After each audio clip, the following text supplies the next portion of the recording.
नमस्कार, जय हिंद। मैं आपके साथ में आपका दोस्त प्रजापति आरपी सिंह। आप देख रहे हैं डीपीएन लाइव न्यूज और आज हम बात करेंगे सामाजिक न्याय की। सामाजिक न्याय की इसलिए भी बात करेंगे क्योंकि दारा सिंह प्रजापति द्वारा हरिद्वार से दिल्ली के जंतर मंतर तक साइकिल संकल्प यात्रा का आयोजन किया जा रहा है और उसमें आपका भागीदारी लेना क्यों जरूरी है यह आप समझ लीजिए। सबसे पहले है हम आपको जो बताने वाले हैं वह है सामाजिक न्याय, सामाजिक समानता। यह अधिकार हमें भारतीय संविधान से मिलता है, लेकिन गुलामी कितने प्रकार की होती है यह भी आप देख लीजिए। देश आजाद हुआ तो आप अपने आप को आजाद समझ लेते हैं, यही सबसे बड़ी गलती है। आखिर आप आजाद कब होते हैं, आजादी के मायने क्या है यह भी आप पूरी तरह से समझ लीजिए। सबसे पहले होती है सामाजिक गुलामी। सामाजिक गुलामी क्या होती है?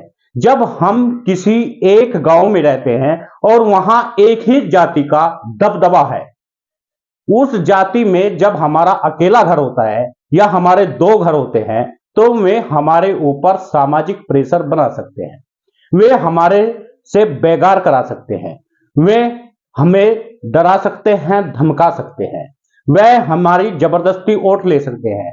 आप उस गांव के प्रधान कभी बन नहीं सकते, आप कभी उस गांव में मेंबर नहीं बन सकते, आप चुनाव नहीं लड़ सकते, चाहे तो वे आपको पढ़ने से भी वंचित कर सकते हैं, वे आपका हंसी मजाक बना सकते हैं, वे आपको कहीं भी रोक सकते हैं। आपकी बेटियों को पढ़ने से रोका जा सकता है, आपके बच्चों को खेलने से रोका जा सकता है, आपके साथ में क्रूरता का व्यवहार किया जा सकता है और आपको अलग थलग डाला जा सकता है। लेकिन इसके बचने का उपाय है, इसका बचने का सबसे बड़ा उपाय है, वह उपाय है कि आप स्थानांतरित कर दीजिए, आप शहर की तरफ कूच कर जाइए और वहां पर रहकर अपना काम धंधा बढ़ा सकते हैं, आगे बढ़ सकते हैं। दूसरी बड़ी होता है सबसे कि आपकी अगली गुलामी क्या होगी। आपकी अगली गुलामी है आपकी आर्थिक गुलामी। आप किसी के यहां पर नौकरी करते हैं, वे आपसे ज्यादा पैसे वाले हैं और उस पैसे के कारण वे बड़े चुनाव लड़ सकते हैं, विधानसभा के चुनाव लड़ सकते हैं, लोकसभा के चुनाव लड़ सकते हैं। वह आपको आर्थिक रूप से कहीं ना कहीं लगातार पिछाड़ते रहते हैं। इसके लिए जरूरी यह होता है कि आप अपने कारोबार को आगे बढ़ाते रहते हैं और आगे बढ़ा करके आप भी उनके बराबर जा सकते हैं और आपकी जब आर्थिक स्थिति मजबूत होगी तो आप उनसे आगे भी निकल सकते हैं। शारीरिक गुलामी। शारीरिक गुलामी यह होती है जब किसी मनुष्य को बांध दिया जाए, जब किसी मनुष्य को जबरदस्ती उस पर बेगार कर दिया जाए, जब उसके परिवार को प्रताड़ित किया जाए। जैसे आपने देखा होगा कई तरह से इस तरह की गुलामी का सामना करना पड़ता है। बसी में प्रजापति समाज के मकानों को गिराया गया, वह सामाजिक गुलामी, शारीरिक गुलामी और आर्थिक गुलामी तीनों को इंगित करती है। लेकिन सबसे बड़ी गुलामी क्या है यह आज आप समझ लीजिए। सबसे बड़ी गुलामी होती है मानसिक गुलामी। जब किसी को गुलाम बनाना होता है तो उसके दिमाग पर कब्जा पा लीजिए। जब आप उसके दिमाग पर कब्जा पा जाएंगे तब आप कुछ भी करिए। आज यही देश में हो रहा है। आज पूरे देश में आम जन के, मध्यम वर्ग के लोगों के दिमाग पर कब्जा भारतीय जनता पार्टी ने जमा लिया है और सबसे बड़ा मानसिक गुलामी का कब्जा होता है धर्मवाद। धर्म के आडंबर में ओबीसी वर्ग को डाल दीजिए, फिर वो उस दलदल से निकलने वाला नहीं है। चाहे उसके साथ फिर आप कुछ भी सलूक कीजिए, उसे देश की फिक्र रहती नहीं है, उसे आर्थिक व्यवस्था की फिक्र रहती नहीं है, उसे पता ही नहीं है कि हमारी जनसंख्या की जनगणना होनी चाहिए, उसे पता ही नहीं है इस देश का पूरा एक्सरा होना चाहिए और हमें पता होना चाहिए आखिर ओबीसी कितने हैं, हमें पता होना चाहिए दलित कितने हैं, हमें पता होना चाहिए आदिवासी कितने हैं, हमें पता होना चाहिए आखिर हम कितने लोग लोकसभा में हैं, हमारी जनसंख्या के अनुसार क्या हमें समानता का अधिकार मिल चुका है, क्या हम मुख्य धारा से जुड़ चुके हैं, क्या हमारे अधिकारी कितने हैं, हमारी फैक्ट्रियां कितनी हैं, 500 उद्योगपतियों में से भारत में 500 उद्योगपति है और 500 उद्योगपतियों में एक भी ओबीसी नहीं है, एक भी दलित नहीं है, एक भी अति पिछड़े वर्ग की का व्यक्ति नहीं है। यही है हमारी आर्थिक गुलामी और यही आर्थिक न्याय हम मांगना चाहते हैं। आज अगर हम बात करें देश के उन बड़े सेक्रेटरीज की, जो 90 सेक्रेटरी इस देश को चलाते हैं, उनमें केवल 3 ओबीसी है, जबकि भारत में 50% ओबीसी रहता है। केवल 3 ओबीसी हमारे लिए काफी छोड़ दिए हैं, बाकी स्वर्णिम कास्ट के हैं जो कि 87 है और वे पूरे देश का बजट तय करते हैं, पूरे देश की बजट योजनाओं को बनाते हैं और पूरे देश को बनाते हैं। क्या उसमें हमारे समाज की भागीदारी नहीं होनी चाहिए क्या? क्या वह भागीदारी हमें नहीं मिलनी चाहिए क्या? क्या इस देश में ओबीसी को ऐसे ही छोड़ दिया जाएगा क्या? अगला हम आपको एक और बड़ी बात बताते हैं, लोकसभा। लोकसभा में अगर आ जाए तो लोकसभा में वैसे तो ओबीसी की संख्या सबसे कम है और ओबीसी वर्ग के लोगों को अंगूठे के नीचे रखा जाता है और उन लोगों को किस तरह उनकी नस दबाई जाती है, या तो उन्हें अंगूठे के नीचे का मंत्री बना दिया जाता है जो आपको पूछने वाला नहीं है, या फिर वे तमाम लोग जो पार्टी से जुड़े हुए होते हैं वे आपको वहां पर जाकर बेच देते हैं और कहते हैं जैसे मैं कहूंगा उसी तरह मेरा समाज भी आगे चलेगा।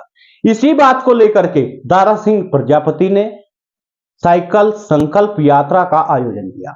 ऐसा नहीं है दारा सिंह प्रजापति पहली बार यह कर रही है, इससे पहले भी दारा सिंह प्रजापति ने यह यात्रा मेरठ से शुरू की थी, जो 3 दिन तक लगातार चलती रही और चलने के बाद में दिल्ली के जंतर मंतर पर पहुंच गई थी, जहां बॉर्डर पर घंटों की मशक्कत के बाद में दारा सिंह प्रजापति को पहुंचाया गया था दिल्ली और प्रजापति समाज के लोगों को वहां से गाड़ियों में बैठा करके जंतर मंतर पर ले जाया गया था। अब यह यात्रा हरिद्वार से शुरू होगी। हरिद्वार से गंगा जल को लेकर के प्रजापति समाज के लोग साइकिल पर लेकर जाएंगे और वहीं संसद में उस जल को या संसद मार्ग में उस जल को चढ़ा देंगे, ताकि यह संकल्प लिया जा सके कि हम समानता के अधिकार में जुड़ना चाहते हैं, हम मुख्य धारा से जुड़ना चाहते हैं, हम उन तीनों गुलामियों को जो इस देश में आजकल चल रही है, आर्थिक गुलामी, सामाजिक गुलामी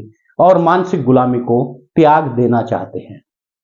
ऐसे में प्रजापति समाज के और पिछड़े वर्ग के लोगों को यह सोच लेना चाहिए, यह तय कर लेना चाहिए, आखिर क्या आज हमारे 90 सेक्रेटरी में से कितने सेक्रेटरी ओबीसी समाज के बैठेंगे, कितने प्रजापति समाज के होंगे।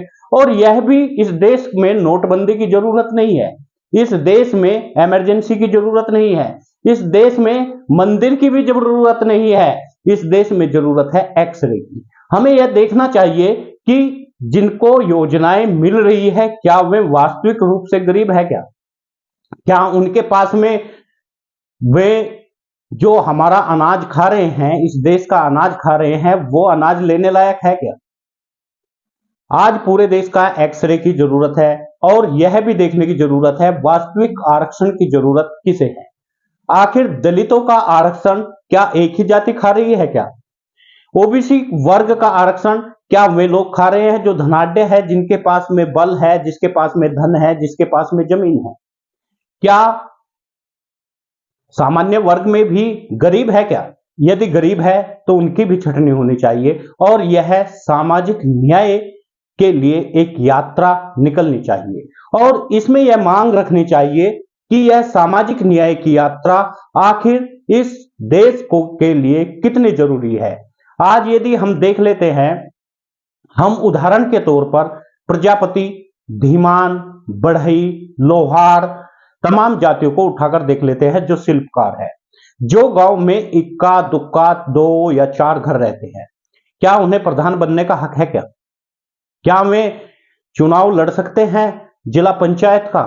न तो उनके पास में आर्थिक रूप से गरीब है, आर्थिक गुलाम है, फिर उसके बाद में सामाजिक गुलाम है, फिर तीसरे रूप पर शारीरिक गुलामी है और फिर चौथे रूप पर वे मानसिक गुलाम हो जाते हैं। मानसिक गुलामी का कारण सबसे बड़ा मैं आपको बता देता हूं। जैसे भारतीय जनता पार्टी या अन्य कोई भी दल जब सत्ता में आता है तो वह हमको मानसिक रूप से गुलाम बना लेता है, और उस मानसिक गुलामी के चक्कर में हम आकर के अपने ही लोगों को वोट नहीं देते। हमारा जो व्यक्ति निर्दलीय खड़ा होता है वह चुनाव लड़ता है और वह कहता है मैं विधानसभा में पहुंचूंगा, आपकी आवाज उठाऊंगा, मैं लोकसभा में जाऊंगा तो आपकी आवाज उठाऊंगा, तो हम उसे ही अपना मत नहीं देते। ऐसे में जरूरी है हम सबसे पहले मानसिक गुलामी का त्याग कर दें। हमें मानसिक गुलामी चाहिए ही नहीं। हमारे ऊपर ऐसा प्रेशर नहीं होना चाहिए कि हम धर्म के आडंबर में आकर के यह भूल जाए आखिर हमारे युवाओं को जरूरत किस चीज की है। क्या हमारे युवाओं को मंदिर की जरूरत है या विद्यालय की जरूरत है? आज हमें जरूरत है शिक्षा की, आज हमें जरूरत है उच्च पद पर नौकरियों की, आज हमें जरूरत है लोकसभा में अपने लोगों को पहुंचाने की, आज हमें जरूरत है अपने लोगों को विधानसभा में पहुंचाने की। जिस भी व्यक्ति को आप इकट्ठा होकर के एक साथ आ जाएंगे उसके साथ में दूसरे लोग भी लग जाएंगे। हमें जरूरत है एकता बनाने की शिल्पकारों की, हमें एकता जरूरत है अति पिछड़े वर्ग को इकट्ठा करने की, और फिर हमें यह तैयार करना होंगे, हमें देश में अपने ही समाज के अपने ही जैसे लोगों को चुनकर भेजने होंगे ताकि वे हमारी आवाज उठाए। और हमें मांग करनी होगी कि 90 में से हमारे कितने चीफ सेक्रेटरी बनेंगे जो इस देश के भविष्य को तय करेंगे, जो हमारी आधारशिला को तय करेंगे।